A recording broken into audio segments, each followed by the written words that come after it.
Okay everyone, welcome back to another video on the channel. We're back with the new week of daily races. So we've got 7 days of these tracks that we're going to show you on this video. So we have, first up, Daily Race C at Laguna Seca. It's Group 3 cars. I'm starting from P15, didn't set a time. Now I accidentally started first 2 races I did on my main account. I thought I was on my second account, and it's a good job, I'll say that, because yeah, we're going to see what happens in the race. But yeah, if you do enjoy these videos and you do like them, make sure you hit that like button, subscribe to the channel, and hit that notification button so you do not miss any videos in the future. So starting from P15, without knowing, I didn't even get onto the fact that I was on this account until I got to race A, luckily before we got to race A. So yeah, we're starting on our main account from P15. Let's hope we can get ourselves quite far forward. I'm using the Toyota FT1. Now I did do about 8 laps last night in the lobby just to test the tyre wear on this car, and I gave a little message to my community for mid and high tier members as a little bonus to the channel. That's what we're going to do. We're going to give out some hints before we actually do the video. And yeah, I found out that the FT1 was pretty good around here. It's kind of a track that would suit this car, and with the tyre wear at times 10, and you do need to use both medium and hard tyres, this car could be quite decent here, I believe. So yeah, I'm giving it a go, starting on the hard tyres, obviously from the back of the grid, because you do not want to waste them medium tyres up from the back of this track, because Laguna Seca is a very difficult track to go for an overtake. As I go a little bit of a look up there, and I decided no, with this current penalty system, you know, the penalty system's pretty fair, so I think we've got to be a bit more respectful in that situation and not go for the move. As we take a look at that replay camera, really nice through that left hand corner I found the FT1. So yeah, it seems to have pretty good gearing for this track as well, so I do recommend you give this car a go, especially with the tyre. It's quite a nice car, good handling through it. Going through the corkscrew, nice and smooth through there. We have another look up the inside again. I'm not going to go for a move there. So we have another car just going clean off the track. I don't really know what happened. He just seemed to understeer off. So that's 1 position gained already. So we're up to P14 from P15 on the grid. Again, we're going to have a look up the inside here. We decided to go for a bit of a dive. Managed to make the corner. And we give enough space on the outside for him to make that corner. And a reasonable move. We did kind of squeeze him a bit, but I think it was a fair move. And we're up to P13 now. So yeah, not a bad start. We gained 2 positions on the opening lap. We're going to hope to see if we can get through some of these drivers in front of us. We've got a Porsche in front of us there in P12 as we work our way through the first sector here. We're just going to try and do it nice and smooth as we can, as we fast forward the action just till we come up behind them, because otherwise, yeah, we don't want to just watch ourselves driving around and nothing happening.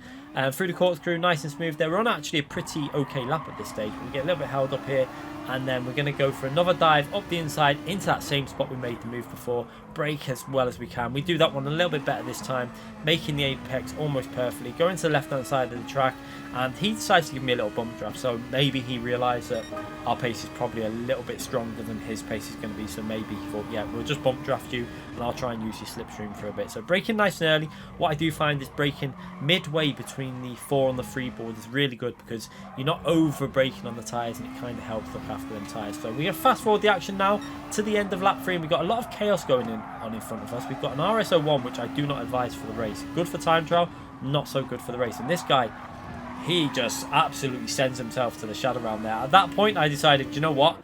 There's a lot of battling going on there. 2 cars still battling, another car ahead of them. I'm going to go for a very abnormal strategy here. This is a risky strategy. We're going to try and do 10 laps on the mediums with times 10 tyre wear.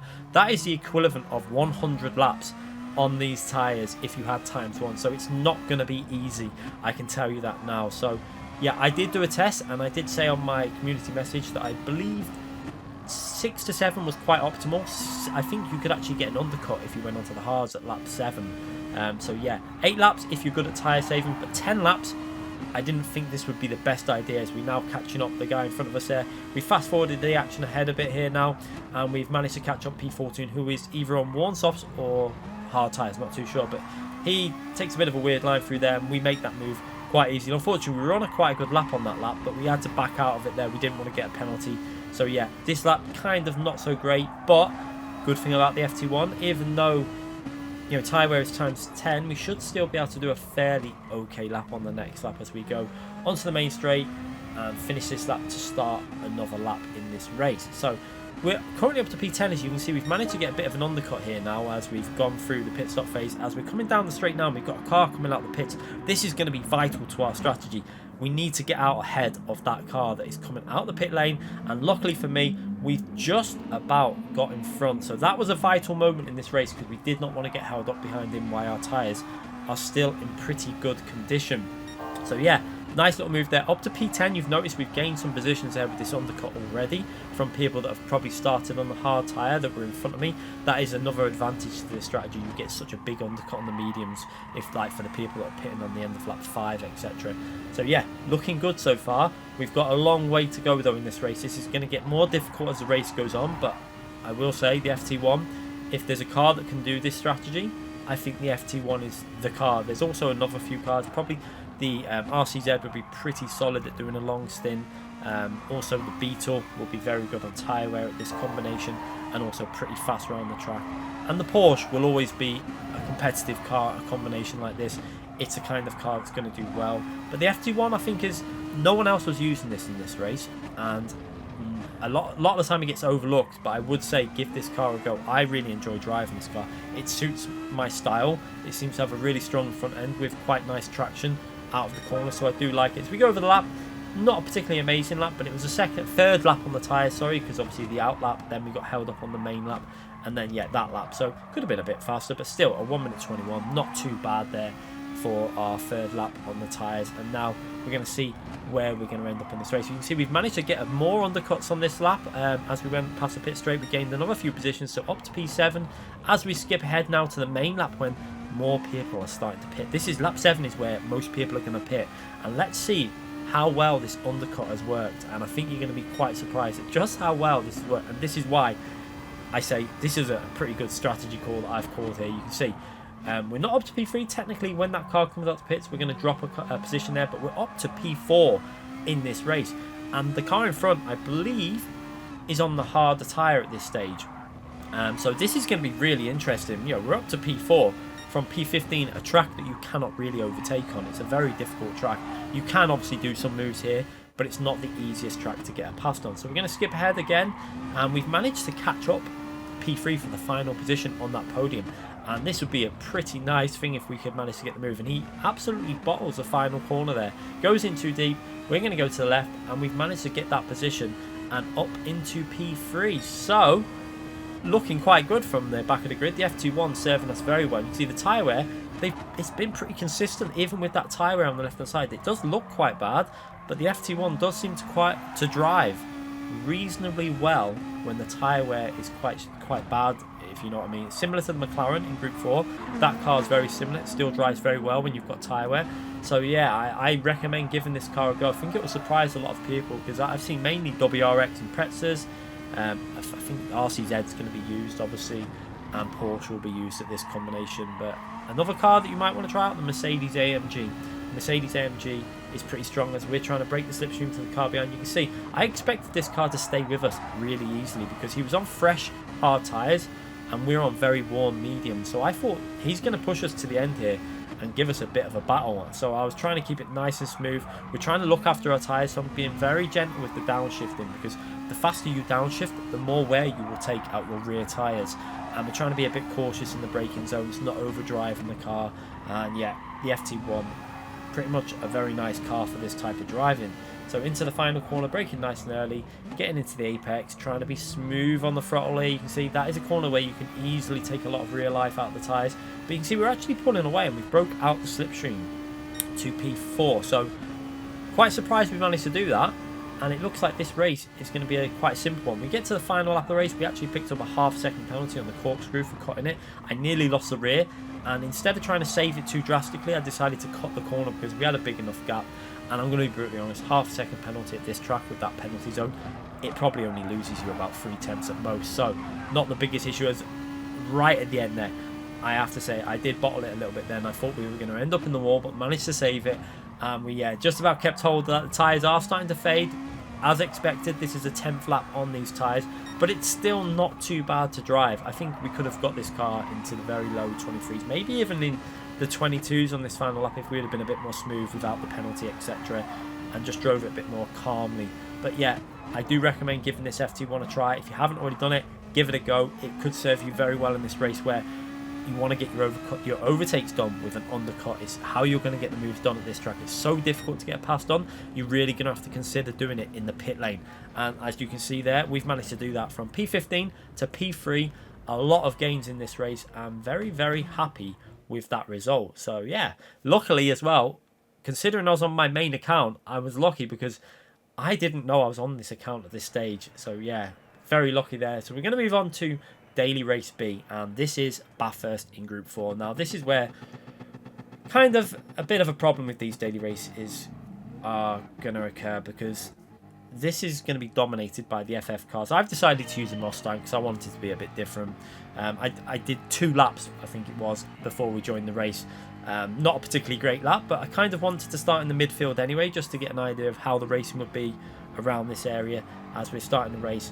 Going up the main straight now, we're behind P5 there, pushing our way up into turn 1. You can see the slipstream, he's pulling away a little bit, but what I will say is the RCZ, once it's in 6th gear, it does seem to fade a little bit. So if you can get very close with a car with better top end, you may be able to go for a move on the RCZ. I did notice it with the Mustang, that the Mustang does seem to have a slightly better 6th gear than that RCZ, so that'll be interesting if if you want to try different cars. I'm going to try and do all the races when I stream this later at this combination without using an FF car, because the FF cars are dominating here, and it'd be nice to just drive it with something different, not using what everyone else is using. As you can tell in this race, everyone is in the RCZ pretty much, or the Audi TT, and there I am in the Mustang, the lone Mustang in the race. But yeah, it's actually a pretty good car, I will say this. Mustang is probably pretty close to overall lap time. Once you get used to driving it, you can really push this car around this track. So it's not a bad car around here. It's not as strong as the RCZ, obviously. It's going to be a few tenths off in lap time, but I think with the slipstream you can make it work around here. So that's what I'm going to probably do later on. But in this race, we're trying to stay with these cars in front, just trying to stay in the slipstream, because if we lose that slipstream, if you do lose the slipstream in the Mustang, for example, and the car in front's got the slipstream and he's in an RCZ, he's just going to pull away. As you can see in the initial acceleration there, as we fast forwarded it, he pulls away, but then at the back end of the straight we start to get a little bit closer again into the braking zones as well, trying to keep it nice and smooth as we finish lap 1. And another thing I will say about this race, this brings me back to my video that I did yesterday with regards to the daily races. Daily race B, 3 laps. Bit of a yawn fest, I'm going to be brutally honest. A bit too short in my view. Would have been nice if this was like, I would love these races to change it up, like I said in the video, have 5 or 6 laps at least, because 3 laps, come on, it's too short in my view. But yeah, it is what it is. As we work our way up the straight, fast forward in the action again, and we're behind P5 now as we work our way into this very technical section here. You can see also P4 is getting very close to P3 at this stage, and I do know that P4 can be a bit aggressive. I've came across him a few times in previous races, so let's see what happens as we work our way up the hill. And you're going to see as we go up here now, P4 is going to go for a bit of a weird move on P3 and kind of just push him out the way and push him into the wall. A little bit naughty, that in my view. So I decided I was going to go for that there, and I thought, do you know what? I think I won't. I'll back out of that one, and I won't get a penalty because I know what he's like. So I decided to back out of the one. Yeah, not worth the risk. We'll just stick behind and maybe see if we can go for a move elsewhere on the track. But yeah, it was a little bit aggressive in my view what P4 did there. I said a little bit, but he just pushed him into the wall. So yeah, let's see if we can get the slipstream down this straight now and go for a move on any of the cars in front of us. But again, you're going to see now, as we go down the straight, you're going to see that slipstream, they pull away. We got the car behind us getting the slipstream, but watch what happens as soon as we get into 6th gear. You can see as we go into 6th gear, you can see that the car behind starts to drop back a little bit. It's because in 6th gear, the Mustang is actually pretty strong compared to the RCZ, like I said earlier on. So it'd be interesting to see how the McLaren would do around here, because I know the McLaren's pretty strong anyway. But yeah, it'd be interesting what it would be like in terms of trying to overtake that RCZ. So we have one more lap pretty much to go now in this race, and we're looking like a possible chance to get a podium. We get a bit of pinball physics going on there with the car behind giving us a little nudge. We give Red Gunter a little nudge, and luckily I didn't get a penalty. So far the penalty system does seem to be working quite well. I have to say this again, I keep saying it. There is an update due out though tomorrow. Let's all pray Yeah, we all need to pray that they do not mess around with the penalty system, because I have a bad feeling about this. If they do, it could ruin the game again as we work our way up the hill. And Red Guncher, I think that move was fair. Gave him enough space, and he does quite a good move onto P4 there. And now we're going to see if we can take advantage. So what we do is we line this one up. We go very wide through here, making him go defensive, and then cut back on ourselves a nice early on the throttle. And we actually do a really nice throttle pick up there and go for the move on the outside. Can we hang it round the outside? We've got to give him space on the right hand side, and we did a very nice move there, putting ourselves up into P4. And now we've got to try and get ourselves in that slipstream to the Peugeot in front, so on the back straight we don't get overtaken again. This is going to be the hard part now, trying to do a smooth run through here. We do that okay, nothing special, trying to keep it clean. And now we go on the downhill section, where again Mustang isn't as stable as the RCZ. This is another area why the RCZ is so strong on the downhill sections, because it's so stable compared to other cars. But yeah, onto the downhill section, onto the final corner, on the throttle as early as we can, and we've just about managed to get in that slipstream. You can see there as we fast forward the action on the main straight, you can see we've got the slipstream, so we pretty much going to be able to defend into the braking zone, no issue there. And not much we can do in terms of going for the P3. We've got slipstream, another lap though, another 2 laps. This could have been a good fight for the podium. Again, really shows me that I wish these races were a little bit longer, and hopefully for GT7 they take a little note of our video and implement some, maybe not all the ideas, just a few of the ideas. You know, I don't expect everything, but it'd be nice if there was a little bit more variety in these daily races with some longer races. So P4, not too bad. First race of the day with the car that no one's really going to use compared to everyone else in the RCZ. Now we go to daily race A, and this is again where I was talking about the problem. It's another FF race. You can only use FF cars. We're using the Scirocco in this race, and this is the race. Luckily, I managed to spot that I was on a different account. I was on the wrong account for the first 2 races. So luckily for this one, we're on our second account. I managed to spot it right at the end. And now we're going to go into turn 1. We started P9, see if we can make some positions up here. Absolute chaos at the start, as usual in daily race A. Always then tends to be quite aggressive and a bit of a penalty fest. And this race will not disappoint in that regards, as we have a 2-second penalty for that Peugeot in front. And he just, I don't know what he was thinking there. He just goes straight into the car. And surprise, surprise, he gets another penalty. So again, great to see that penalty system working. 5-second deserved penalty there. I think he cannot complain at that. He murdered the guy. And yeah, it's good to see, because this is going to lower his SR, and it's going to hopefully drop him down into a different lobby, and he'll have to learn from his mistakes. Also, this is Gran Turismo. Whether he will is another thing. But yeah, up to P5, not a bad start considering we started P9. We've only done a few corners. A bit of chaos going on there. We've also got some very drivers that we're not so confident about. We've got PG behind us, known in GT Sport to not be the cleanest driver out there. But yeah, we're going to go up a position here, as that 5-second penalty is going to lose him a lot of time. So up to P4, chasing down the podium position here now. For a track that's not my favourable, I'm not a massive fan of the Group 4 FF cars, as most people will know on this channel. Not really my thing. But we're going to see what we can do. I didn't really do any practice for this, no lap times, etc. Didn't do no time trial. We just jumped in and seen what we could do, as we get a little bit of a shove past there, and he picks up a 2-second penalty. I could see where he saw the gap there, but I felt it was a little bit too aggressive. So yeah, going through the final corner, what you're going to see here now is he makes a really bad mistake, going really wide. So I see the inside, and I say that corner is mine. We go past there, make a move. And I think he gets a little nudge from the car behind at the point when we pass him, and he goes a little bit wide there. So he ends up losing out them positions. And yeah, good to see again the penalty system. I think that got that right. I feel like the 2-second penalty there, maybe a bit harsh, 2 seconds, maybe a 1 second would be a bit more fair. But yeah, as we come into the braking zone here, you can see we've managed to get ourselves in an opportunity to go for P3, as P3's gone a little bit wide there. We're going to go down the right hand side, and we're up to the podium position. So going quite well for this daily race A, considering I don't like these cars and they're far from my favourite, to say the least. But yeah, into P3, and now we're going to see if we can get ourselves onto that P2 position. You never know in these races, anything can happen. So we're going to skip forward to the end of this lap and the start of lap 3, and we go over like with the fastest lap of the race. Nothing special though, obviously. A little bit of battling going on at the start of it. But yeah, P3 there now. As we go into the braking zone, and keep your eye on the mirror, this guy just sends it. I think he apologised in the end of the lobby. He completely got thrown by the slipstream, and it was a mistake. But then as we go through here, I think that's PG Motorsport, tries to push us out of the way. Now he could have thought that the gap was there, but it was a little bit optimistic. And then it doesn't brake very much. And I saw that one coming. I got on the brakes quite heavily, let him go off the track, and I just go on my merry way into P3 with the car in front with a penalty. So again, the penalty system's working quite well. P3 got that 1 second for that bit of a dive loss. But yeah, PG Motorsport, I think he thought I wasn't going to go to the right hand side, but I was already on the right hand side, and he tried to squeeze his way through there. It was a bit optimistic, I think, that, but yeah, that wasn't going to work. And he then tried to kind of squeeze us off the track. That didn't work because I kind of predicted it. So yeah, got away with this so far. Now up to P4, and we're going to gain that P3 position in a minute as he takes that 1 second penalty.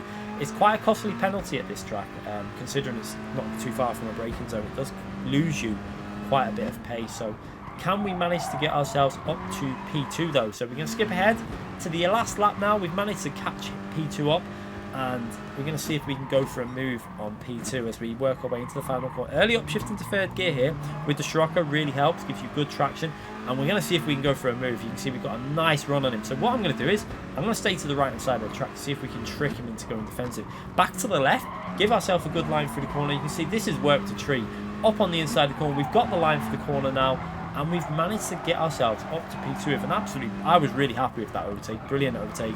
And yeah, he's flashing in the background, but just so you know, I don't think that was with anger, because I went back and watched his laps through the rest of the race, and he was flashing the whole way around the track. I think it's because he's on a control pad. So yeah, a good move there, and we go over the line with a pretty decent P2 in that race. So quite an enjoyable race, a lot of chaos going on, a lot of arging and barging around, but yeah, a bit like touring car racing. I think you have to put up with that with daily racing, and we'll probably do a couple of these races later on in our stream. But yeah, if you did enjoy this video, make sure you hit that like button, subscribe to the channel, and we'll be back with more videos and live streams very soon. Thanks again for watching, everyone.